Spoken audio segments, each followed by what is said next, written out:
म कुमारकान्त झा घुसल्ला नगरपालिका नगर अध्यक्ष जसपको। दर्शकहरू सुन्दर नेपाल .com यहाँहरूलाई स्वागत गर्न चाहन्छु। विशेष त मैले सुन्दर नेपाल .com युट्युब च्यानलमा धेरै यस्ता अतिथिलाई आमन्त्रण गर्ने गरेको छु जो अतिथि समाजको लागि एउटा सामाजिक सेवामा सक्रिय हुनुहुन्छ। तपाईले आजको विशेष अतिथि को हुनुहुन्छ भन्ने जानकारी पाइसक्नु भएको छ। लामो समयदेखि राजनीति क्षेत्रमा सक्रिय रहनुभएका एउटा शैक्षिक हिसाबले बौद्धिक हिसाबले पनि सफल व्यक्ति कुमारकान्त झा हुनुहुन्छ, जो महोत्तरीको गौशाला नगरपालिका वडा नम्बर 2 मा बस्नुहुन्छ र जसपाको नगर अध्यक्ष समेत भएर आफ्नो कार्यभार अहिले वहन गरिरहनु भएको अवस्था छ। आज उहाँसँगै रहेर म विशेष त राजनीतिक माहौलको बारेमा चर्चा गर्छु। यो कुराकानीलाई तपाईँ सक्दो लाइक सेयर र तपाईँ यो च्यानलमा पहिलो पटक अन्तर्वार्ता हेर्दै हुनुहुन्छ भने रातो अक्षरमा लेखिएको सब्स्क्राइबलाई थिच्न भने नबिर्सनु होला। कुमारकान्त सर, यहाँलाई सुन्दर नेपाल .com मा स्वागत छ। सन्चै हुनुहुन्छ? अहिले के काममा व्यस्त हुनुहुन्छ विशेष त?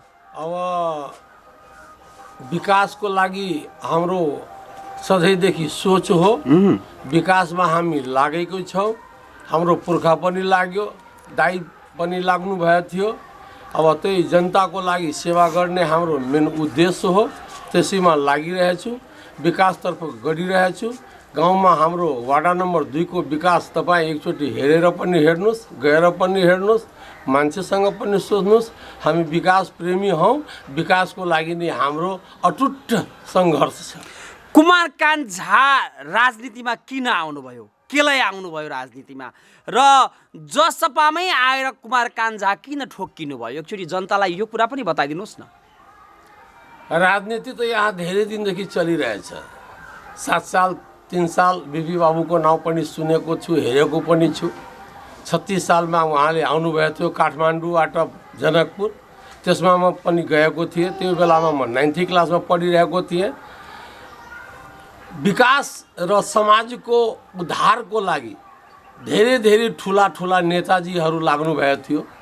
त्यसकारण राजनीति गरेर जनताको सेवा गर्नु मेल उद्देश्य हो। त्यसकारण नेताजीहरूले पनि लाग्नुभएको थियो। ठुलो देश महात्मा गान्धी पनि लाग्नु भएको थियो, बिपी बाबु पनि लाग्नु भएको थियो। यो राजनीति गर्दाखेरि तपाईँको द्वन्द्व समाप्त हुन्छ। शिक्षाप्रति मान्छेको धारणा जान्छ, व्यवहार मिठो गर्नुपर्छ। अरूलाई पनि यो हुन्छ कि साँच्चै नै एका हुकुमतले केही हुँदैन। जनसम्पर्कमा गएर जनतालाई सूचना दिनु पर्यो। जनताले विकासको प्रति राम्रो हुन्छ यो कुरा सुन्नु पर्यो। राजनीतिक मान्छेले आफ्नो स्वार्थ होइन, देशको प्रति विचार राख्छ, देशको विकासको प्रति विचार राख्छ। त्यसकारण हामीलाई रुचि बढ्यो। यही रुचिको हेरेर म यसमा कदम डालिदिएछु। कुमारकान्त सर, एउटा कुरा जनतालाई बुझ्न साह्रै जरुरी छ। जसरी नेपालमा धेरै किसिमका आन्दोलन भए, 2004 साल 7 साल लगायत 36 सालको जनमत सङ्ग्रह लगायत 46 सालको जनआन्दोलन, 62-63 को मधेस आन्दोलन लगायत हरेक कुराहरू भइरहँदा जनतालाई उपलब्धि चाहिँ के भयो त सर? उपलब्धि त धेरै भयो। राजाको पालेमा के उपलब्धि भयो? प्रजातन्त्रमा कसरी उपलब्धि भयो? जबसम्म उपलब्धि भएन भनेदेखि हुकुमतीय सरकार स्विट्जरल्यान्डमा जति आएको प्लानिङ पैसा, एनजिओबाट पैसा, देश विदेशबाट अनुदानको पैसा त्यो राजाको भुर्कुटीमा जान्थ्यो। त्यो जनताको भुर्कुटीमा पैसा आएको छैन। त्यसकारण हाम्रो देशको विद्वान लिडरहरूले सोच्यो कि राजासँग आग्रह गरेर देशको पनि विकास गराइदो भनेर।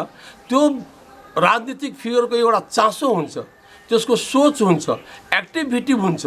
त्यो एक्टिभिटीले नेताजीहरूले युवाहरूलाई सञ्चालन गर्नुभयो। युवाहरूले त्यो कुरा बुझेर जनतामा आयो र जनताको प्रचार गर्यो, एडभर्टाइज गर्यो। अब विकासको सुरुवात भयो। जसरी तपाईँको के भन्छ नेपाल भारत सहयोग राजमार्ग जुन भएको छ त्यो तपाईँको लिडरले भएको छ, राजाले भएको होइन। अहिले तपाईँको 47 सालदेखि आन्दोलन भयो। 47 सालमा तपाईँको जनमत भयो। त्यसबाट तपाईँको विकास जुन भएको छ तपाईँको 40 वर्षमा त्यो बिस्तारै बिस्तारै सुरुवात भयो। किन त्यो बेलासम्म त राजाले हुकुमती सरकारको नेताजीहरूलाई लगाम छाडेको थिएन। त्यो अब प्रजातन्त्रमा बहुमतीय सरकार हुन लाग्यो। 2/3 बहुमत पनि भयो नेपालमा नेपाली काङ्ग्रेसको, जसको प्रधानमन्त्री प्राइम मिनिस्टर गिरिजाप्रसाद कोइराला पनि हुनुभयो। 2/3 बहुमतलाई उहाँको साँचोत लागेन, उहाँसँग मेलमिलाप भएन। कुर्सीको झिका तानी हुँदाले 2.5 वर्षमा नै सरकार ढाल्यो। यस्तो स्थितिमा किन ढाल्यो? त्यो राजाको खेलमेल थियो। राजाको खेलमेल, राजाको परिवारको खेलमेल हुँदाखेरि यो त अब जनताले विकासको तर्फ लागिसकेछ, हाम्रो त चाहना बुझ्दैन। त्यसकारण उहाँको प्रेसर गरिदियो, आपसमा फुट डालिदियो, डिभाइड गरिदियो। त्यसकारण तपाईँको विकास त्यति पिकअपमा गएन। त्यसपछि तपाईँको 47 को पछि तपाईँको 52 मा चुनाव भयो। 52 मा चुनाव भएपछि तपाईँको द्वन्द्व भयो। के भन्छ, पुष्पकमल दाहाल जीको टिम, 4 जनाको टिम जितेर पनि तपाईँको जङ्गलतिर जानुभयो। जङ्गलतिर जाएर द्वन्द्व फैलियो। धेरै जनता, हाम्रो 17,000 भन्दा बढी जनता, 17,000 भन्दा जनता तपाईँको मर्यो, शहादत दियो देशको लागि। त्यसपछि तपाईँको एकजुट भएर राजाको सत्ता पनि गयो। राजदरबारमा हत्याकाण्ड पनि भयो। कसले गरायो थाहा छैन। सबैलाई थाहा छ, बोल्न सक्दैन। सबैलाई थाहा छ, बोल्न सक्दैन। तब तपाईँको जनताले अब बुझिसक्यो, ओहो यो त षड्यन्त्रकारी हो। अनि फेरि तपाईँको चुनाव आयो। चुनावमा तपाईँको सबैको आफ्नो आफ्नो तरिकाको बहुमत भयो। यस्तै हुँदा हुँदै अब तपाईँको जनता समाजवाद पार्टीको मधेसमा चल्ती आयो। त्यो हेरेर हामीहरूले अब जनतातर्फ लागे र तपाईँको जनता समाजवाद पार्टीमा सेवा गर्नको लागि हामी तत्पर भयौँ। भने पछाडि नेपालमा जति जति आन्दोलन भयो सबै जनताका लागि अहिले लाभदायक र फलदायक छ। जनताको लागि छ। अब तपाईँको 4 लाइन 6 लाइन, गाउँमा ढलान, गाउँमा भवन, गाउँमा निर्माण, गाउँमा धर्मशाला कसले गरिरहेछ त? जनताले गरिरहेछ। जनताद्वारा भइरहेछ। किन? जनताले भोट दिएपछि नेतालाई नेता बनाउँछ, पदमा जान्छ। कोही मुखिया हुन्छ, कोही एमपी हुन्छन्, कोही विधायक हुन्छन्, कोही सभापति हुन्छन्, कोही गृहमन्त्री हुन्छन्, कोही प्रधानमन्त्री हुन्छन्। तर बजेट कहाँबाट आउँछ? भुर्कुटीबाट नै आउँछ।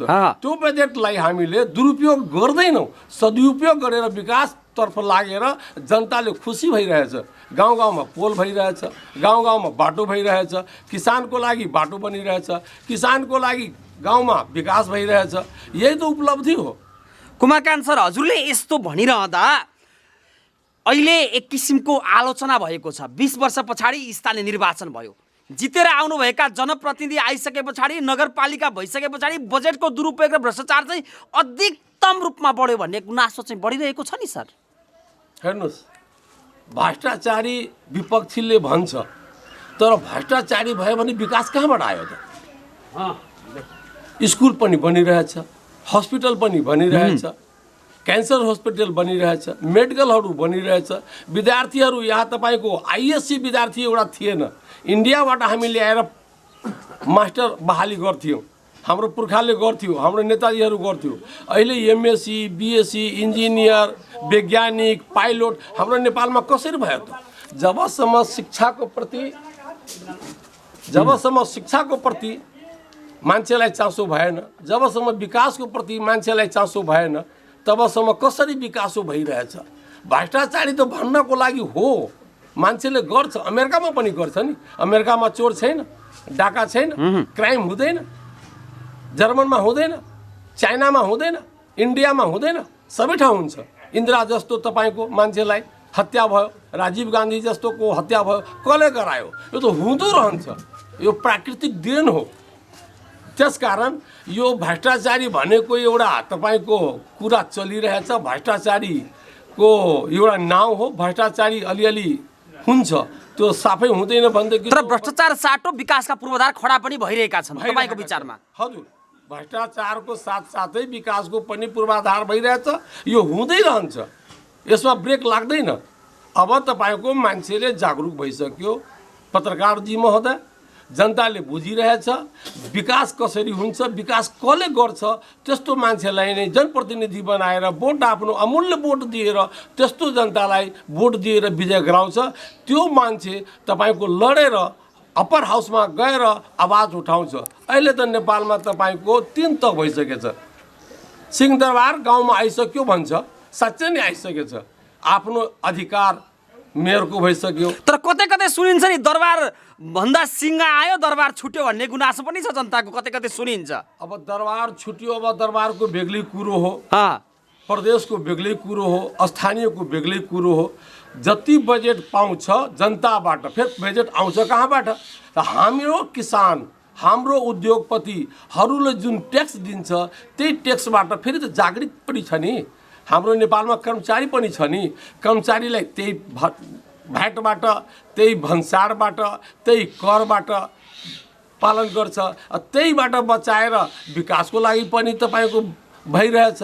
त्यो भ्रष्टाचारी त हुँदो रहन्छ, विकास हुँदै रहन्छ, आवाज त्यस्तो हुँदै रहन्छ, लडाइँ त्यस्तो हुँदै रहन्छ। त्यो त प्राकृतिक हो। सर यसो भनिरहँदा अहिले कतै कतै सुनिन्छ चिया पसलमा पनि आवाज आउँछ, बाटोघाटोमा मान्छे हिँडिरहेको अवस्थामा पनि चर्चा चल्छ।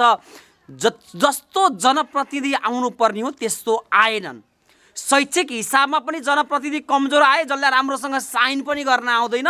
र कुनै जनप्रतिनिधि यस्तो छन् कि आफ्नो सेल्फ डिसिजन गर्न नसक्ने जनप्रतिनिधि आए भन्ने पनि गुनासो छ नि। वास्तवमा अहिले आएका निर्वाचित जनप्रतिनिधिको मूल्याङ्कन चाहिँ यहाँले कसरी गर्नुभएको छ? हेर्नुहोस्, इन्जिनियरले मेयरमा किन उब्दैन? त्यसको आफ्नै एउटा विचार हो। डक्टरले तपाईँको किन राजनीतिकमा आउँदैन? त्यसको आफ्नो विचार हो। त्यसको बाबुबाजेले करोडौँ रुपियाँ डोनेसन दिएर मेडिकलमा एडमिसन गराउँछ। तर राजनीतिकमा त्यस्तो छैन। राजनीतिको बेग्लै पढाइ हो, शिक्षाको बेग्लै पढाइ हो। इन्जिनियर आफ्नो धुनमा रहन्छ, डक्टर आफ्नो धुनमा रहन्छ, आइएएस अफसर आफ्नो धुनमा रहन्छ। त्यस्तै राजनीतिक आफ्नो धुनमा रहन्छ। पढे लेखेको मान्छे नै राजनीति गर्छ भनेर त्यस्तो छैन।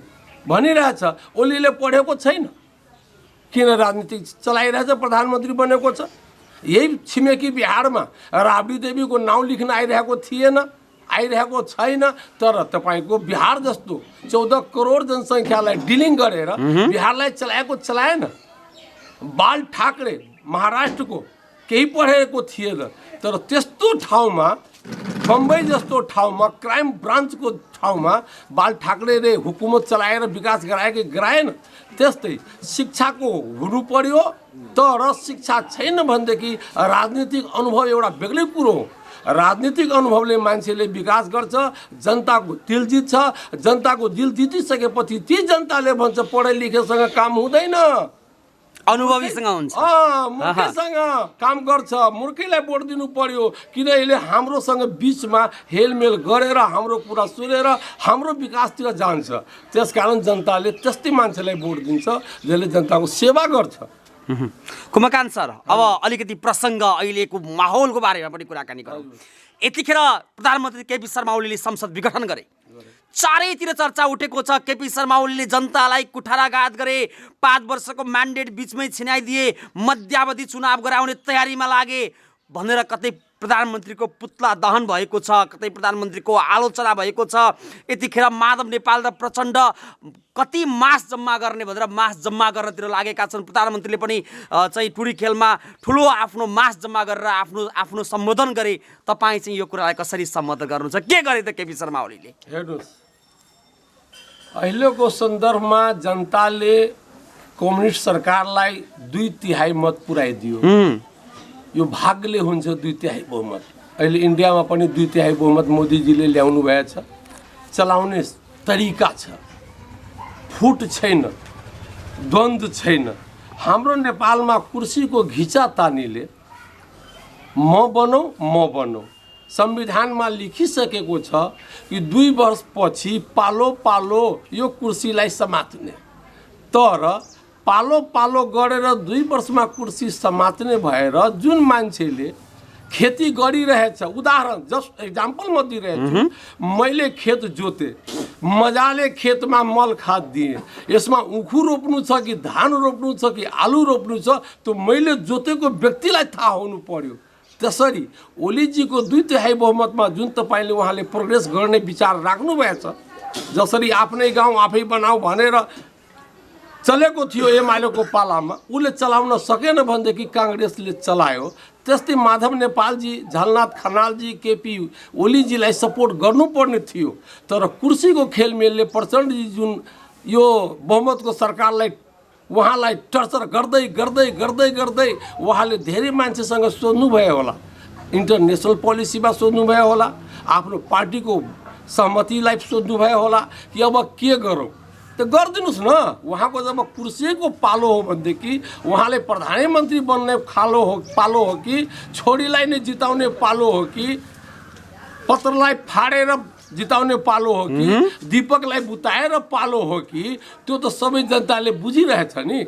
चुनाव आउँछ, चुनाव त हुन्छ नै, किनभनेदेखि ओली एउटा प्रधानमन्त्री हुनुहुन्छ, अनुभवी हुनुहुन्छ, 14 साल जेल पनि जानुभएको थियो, मेरो पार्टीको होइन। तर गरेको काम, निष्ठावान काम जुन उहाँले गरिराख्नु भएको छ, 5 वर्ष कम्तीमा 2/3 बहुमतको सरकार उहाँको थियो, उहाँलाई चल्नु दिनुपर्ने थियो प्रचण्डजीलाई। तर अब स्वार्थको कारण सरकार विघटन भयो। सरकार विघटन भइसकेपछि अब हेरौँ चुनाव हुन्छ, अब जसरी। तर एउटा कुरा, संसद विघटन भए पछाडि त्यही संसदले बनाएको प्रधानमन्त्री अहिले म प्रधानमन्त्री हो भनेर उहाँले मन्त्री परिषदसम्म गठन गर्नुभयो। उहाँ पनि चाहिँ काम चलाउ प्रधानमन्त्री हुनुपर्ने होइन र? पावर एक्सरसाइज उहाँले जुन अहिले काम गरिराख्नु भएछ त्यो संविधानको विरोधमा गरिराख्नु भएछ, यहाँ त्यस्तो हो। अब उहाँले आयोगलाई हटाएर आफ्नो निजी आयोग गठन गर्नुभएछ, त्यो त तपाईँको स्वार्थको र पावर एक्सरसाइज गर्नुभएछ। पावर त छ, त्यो पावरलाई युटिलाइज नगर्नु पर्ने हो, तर त उहाँले गरिराख्नु। देशको मूल कानुन संविधानै मिचेर आफ्नो कार्य गर्न सुहाउँदैन र सर? सुहाउँदैन। जब संविधान रहन्छ तब न हामी नेपाली रहन्छौँ, हाम्रो विचारधारा रहन्छ। जब संविधान मिचे पछाडि के छ पत्रकारजी, संविधान एउटा हाम्रो नीति हो। यो नीतिमा हाम्रो घर पनि चल्छ, नीतिमा गाउँ पनि चल्छ, नीतिमा जिल्ला पनि चल्छ, नीतिले प्रदेश पनि चल्छ, नीतिले देश पनि चल्छ। नीतिलाई मासेर कुनै काम गर्नु पर्दैन। नीतिलाई मास्ने मान्छेहरूलाई मान्छेले राम्रो भन्दैन। त्यसकारण ओलीजीको यहाँ गल्ती छ, नीतिलाई मासेर हिँड्नु पर्दैन। अब कुमारकान्त सर, तपाईँकै व्यक्तिगत जीवनमा पनि फर्क्यौँ एकचोटि। कुमारकान्त झाको अन्तर्वार्ता यतिखेर विश्वको जुनसुकै कुनाबाट प्रत्येक नेपालीले हेरिरहनु भएको छ। कुमारकान्त झा चाहिँ राजनीतिमा उत्रिसक्नु भएको अवस्थामा कुनै पद सम्हाल्नको लागि आफ्नो मेन्टालिटी बनाउनु भएको छ कि छैन? जस्तै वडा अध्यक्ष, मेयर, केमा लड्ने विचारमा हुनुहुन्छ तपाईँ? हेर्नुहोस्, म व्यक्तिगत मेरो कुमारकान्त झा यो गाउँमा 5000 जनमत छ। मेरो 10वटा बोट छ, दाइको, भाइको, श्रीमतीको, छोराको, बुहारीको। तर अहिलेको जुन चुनाव भएछ, यो चुनावमा म नासोमा पनि जितेको छु। किनभने जिल्लामा म जान्छु, मेरो प्रस्ताव थियो मेरो लिडरसँग, गाउँमा म जित्न चाहन्छु, लड्न चाहन्छु, त्यो मेरो चाहना होइन। तर माथि जानको लागि नासोमा जित्नु पर्यो भनेर मेरो एउटा उद्देश्य थियो। मेरो लिडरले मलाई टिकट दियो। यहाँ वार्ड पञ्चले जित्नु भएछ 930 मतमा, मैले जितु छु 982 मतले। मलाई जनताले भोट त दिएको छ, मेरो प्रति उहाँको श्रद्धा त छ, मैले विकास प्रेमी छु भनेर उहाँले सोच्नु भए त होला।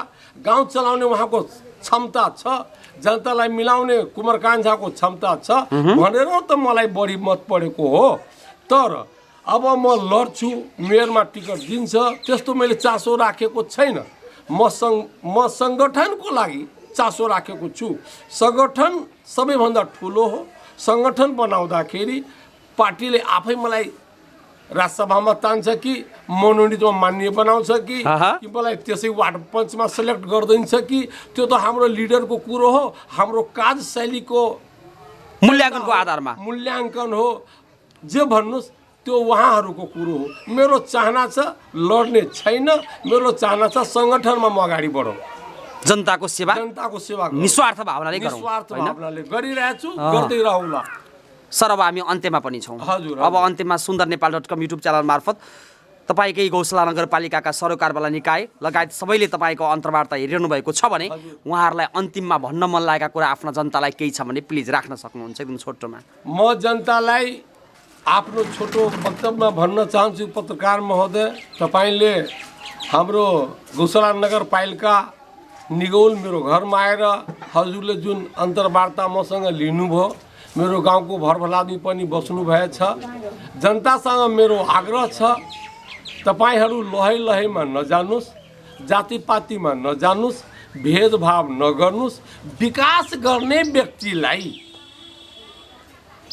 तपाईहरू अगाडि बढाउनुस्। जसरी तपाईको महोत्तरी जिल्लामा 4वटा क्षेत्र छ, 1बाट गिरिराज बनी पनि जित्नु भएछ, 2बाट सरसिंह भण्डारी जित्नु भएछ, 3बाट मोहन ठाकुर जित्नु भएछ, 4बाट सुरेन्द्र यादव जित्नु भएछ, 4वटा त हाम्रो केन्द्रमा जाने जित्नु भएछ लिडरहरू, एमपीमा विधायकमा जित्नु भएछ 4 दुना 8 जना। म सबैसँग आग्रह गर्छु, सबैलाई अनुरोध गर्छु, आफ्नो क्षेत्रको जनतालाई पनि आग्रह गर्छु कि यहाँको महोत्तरी जिल्लाको विकास प्रेमी को हो? पढे लेखेको त कम छ, तर लक्ष्मी महतो जस्तो व्यक्ति, आज 3 चोटि हारिसकेको व्यक्ति, रामकुमारी महतो उहाँको श्रीमती, पढे लेखेको कम भए पनि 3 चोटि हारेको श्रीमती र श्रीमान, तर हारेर पनि खैरमारादेखि खैरबन्नीसम्म जुन विकास गरेको छ, मैले भनेको होइन, जनतासँग सोध्नुहोस् कि खैरमारादेखि खैरबन्नीसम्म लक्ष्मी महतोले कस्तो विकास गरेछ। बापरे, गाउँ गाउँमा धर्मशाला, गाउँ गाउँमा मस्जिद, ठाउँ ठाउँमा पूजापाठ, ठाउँ ठाउँमा गरिबको लागि दान, ठाउँ ठाउँमा कम्बल, यो बाँड्ने कसले गरेको छ? यो क्षेत्रमा गिरिराजले गर्नुभएछ, हाम्रो मेयर साहब शिवनाथ महतोजीले गर्नुभएछ, सीताराम भण्डारीजीले गर्नुभएछ, बसन्त कुमार गुरुङजीले गर्नुभएछ, महेन्द्र कुमार राईजीले गर्नुभएछ। जितेको व्यक्ति, मन्त्री पाएको व्यक्तिले जुन काम गर्नुभएको छैन सरकारको बजेटबाट, त्यो बिना बजेटको लक्ष्मी महतो एउटा विकास प्रेमी युवा नेता तपाईको विकास गरेर दिखाइदिएको छ। त्यसकारण म आजको यो हजुरको मिडियाबाट सुनाउन चाहन्छु यो जनतालाई कि त्यस्तो व्यक्तिलाई कम्तीमा एकचोटि चान्स दिनुहोस्, लक्ष्मी महतोलाई एकचोटि विकासको लागि उहाँलाई जिताउनुहोस्। विकास के भन्छ, विकास कसरी हुन्छ, त्यो तपाईहरूलाई खुसीको कुरो हुन्छ जितेपछि। म कुमार कान्छाले तपाईलाई आग्रह गर्छु जनताहरूजीलाई कि जनताहरू तपाईहरू भोट त दिनुभएको छ, 19,500 मत गिरिराज जस्तो पावरफुल 3 चोटि क्याबिनेट मन्त्री भएको व्यक्तिलाई प्रतिद्वन्दित भएर बिना खर्चाको 19,500 यहाँको जनताले लक्ष्मी महतोजीलाई भोट दिएर प्रतिद्वन्दित बनाएको हो।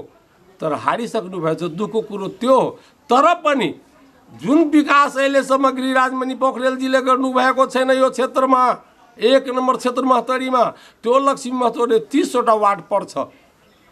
कञ्चनवन हरमडीदेखि खैरमारासम्म कुनै यस्तो वार्ड छैन जहाँ लक्ष्मी महतोको विकासको एउटा सिलसिला चलिरहेको छैन।